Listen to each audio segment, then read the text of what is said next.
So today we're going to make a puff pastry fresh fruit tart. You can make it as simple or as elaborate as you want on top, but basically we're just going to bake frozen puff pastry and fill it with some pastry cream and top it with all the fresh fruit that you want. Super simple, but a beautiful and stunning dessert. And so the first step in making the tart is making the base. And we're going to make this base out of puff pastry. We're going to cut a piece of puff, and then we're going to layer little strips along the side in order to create like a little enclosure for the filling. So it really is not important the size that you make these. You can 100% make little individual ones. That would be super cute. But we're going to make one bigger one. So I'm just using a ruler to cut my straight edges. I'm going to set this aside because I am going to use that to make part of the topping. This is really only for 2 people, so I'm gonna try not to get super carried away. Go ahead and cut your sides. I'm gonna do, it's about 2 centimeters. And then we're gonna use this side for the lengthwise strips. Cut them about the same width. Hello. We're going to use egg wash to adhere the strips to the sides of the puff. So I don't like to do anything fancy with my egg wash. Some people put salt, milk in there, whatever, you do you. But all you really need is just an egg. So I'm going to crack my egg. So put a top on it. You can put it in any sort of jar. Shake her up. So we have our egg wash. We are going to assemble our puff pastry boat, if you will. So I'm going to just take a little bit and just lightly brush around all 4 edges. You don't want it to be too much because then it actually will just slip and slide and it won't adhere. So I'm just going to go ahead. I cut those to size already. And then I'm going to cut this. I'm going to mark right here. I'm going to cut my side. Yep. And I'll lay it inside, like so. And I'll do the same thing on this side. The last step before we chill it, before we bake it, is we want to dock it. So docking is just a fancy way of saying poking your puff. I like to use just a fork and go in kind of regular 1-inch intervals.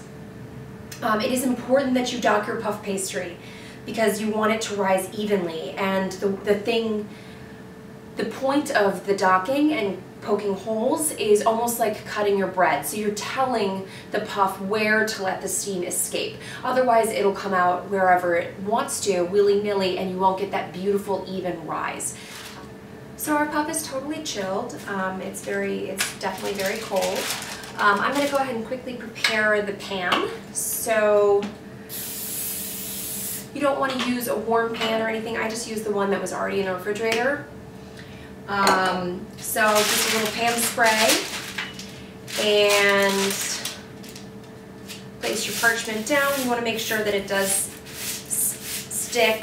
Then I'm going to take my puff pastry that's nicely chilled. You can use the same egg wash to egg wash the edges, anything that's going to be seen from the top. I am going to do a little bit of raw sugar, and because I don't want that extra brown color, I'm just going to use water. Again, be very careful that you only get the top of the puff and not the sides. And then I'm just going to put a little bit of sugar on it. If it gets in the inside, I won't tell. Okay, so I'm going to bake this in my preheated oven, 375 convection. I'm going to check it in like 10 minutes. I want to make sure that it's rising, that it's doing everything it should do, and I will give it a rotate. Our little puff tart shell here is baked and ready for us to make the filling and then put the fruit in it. So I've just taken a little bit of my pastry cream and I've refreshed it in the mixer. You can refresh it in a stand mixer, or you can do it by hand just like this. And you can see that it's kind of loosened up. I'm just going to put a teeny bit of bourbon in there, which will also heighten the vanilla flavor. I'm not going to use a whole tablespoon. That would be really aggressive. So just You also don't want to put so much in there that you accidentally loosen your pastry cream too much, and then it's going to like run all over the place on you, and you don't want that. So I'm just going to do it to taste. A little bit more in there. Yeah. Oh shit. So all we're going to do is take our little shell that we've created and kind of dollop our pastry cream inside. So we'll just take a little offset and spread it out. Alrighty. Because we'll start cutting and layering our fruit to put inside. Now you can use any fruit that you want. I just got an assortment of berries, whatever's in season would be totally great. Poached fruit would be beautiful. You can also use, instead of a mango, you can use a peach or a nectarine, whatever you guys like. And you can go as crazy with it as you want or not. I'm just going to peel it. I'm going to just work with this section here. So I'm going to try and make them as thin as possible. You can also use a mandolin if you'd like. So you can see I have like very, very thin little pieces here. We've got our fruit, we've got our assortment going on over here. I don't know, just see where it takes me, right?